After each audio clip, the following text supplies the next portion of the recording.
Jehová los esparció desde allí sobre toda la superficie de la tierra, y poco a poco dejaron de edificar la ciudad.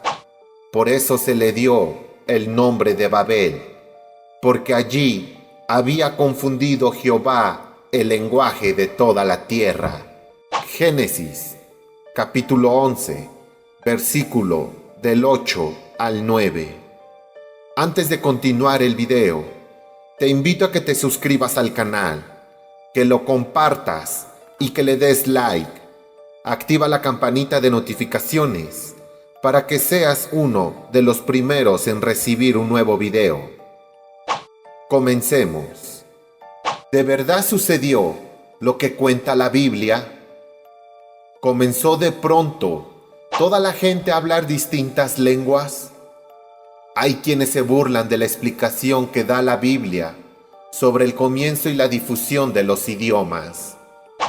Una de esas personas escribió un libro, La leyenda de la Torre de Babel. Es definitivamente una de las historias más absurdas que jamás se han contado. Un rabino incluso llamó al relato un mal intento de explicar el origen de los pueblos. ¿Por qué se niegan muchos a creer el relato de la Torre de Babel? En pocas palabras, porque contradice algunas teorías sobre el nacimiento de los idiomas. Por ejemplo, algunos expertos piensan que estos no aparecieron de repente, sino que evolucionaron de una lengua madre. Otros creen que se desarrollaron independientemente y que pasaron a ser simples gruñidos a convertirse en el habla compleja de hoy. Estas y otras teorías contradictorias han llevado a muchos a pensar, como el profesor W. T. Fish, quien dijo en su libro La evolución de los idiomas: todavía no tenemos respuestas del todo satisfactorias. ¿Qué han descubierto los arqueólogos e investigadores sobre la cuestión? ¿Confirman sus descubrimientos algunas de las teorías que existen? ¿O apoyan el relato de la Torre de Babel? Primero analicemos más de cerca lo que dice la Biblia. ¿Dónde y cuándo? La Biblia dice que los idiomas se confundieron en la tierra de Sinar, conocida después como Babilonia, y que allí se dispersó la humanidad. Génesis 11, capítulo 2. ¿Cuándo sucedió esto? Según las Escrituras, la población de la tierra se dividió en los días de Peleg, quien nació unos 250 años antes que Abraham. De modo que la confusión tuvo un lugar hace 4200 años. Algunos investigadores creen que los idiomas modernos surgieron de una sola lengua, la llamada lengua madre, que según ellos hablaban los seres humanos hace casi 100.000 años.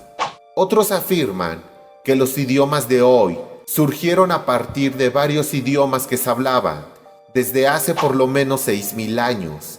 Pero ¿cómo pueden los lingüistas reconstruir la evolución de idiomas que ya no existen? No es fácil. A diferencia de los biólogos, los lingüistas evolucionistas no cuentan con fósiles que guíen sus pasos por el pasado. Y añade que uno de ellos llegó a sus conclusiones usando conjeturas matemáticas. No obstante, sí existen fósiles lingüísticos. ¿Cuáles son? ¿Y qué revelan sobre el origen de las lenguas? Los ejemplos más antiguos del lenguaje escrito, los únicos fósiles lingüísticos a los que alguna vez podremos tener acceso, datan a lo más de 4 o 5.000 años. ¿Y dónde descubrieron los arqueólogos dichos fósiles lingüísticos? En la Baja Mesopotamia, donde estaba la antigua Sinar. Así que las únicas pruebas disponibles concuerdan con lo presentado en la Biblia. De acuerdo con la Biblia, Dios dijo: confundamos allí, en Babel, su lenguaje para que no entienda el uno el lenguaje del otro. En consecuencia, los obreros dejaron de edificar la ciudad de Babel y se esparcieron por toda la superficie de la tierra.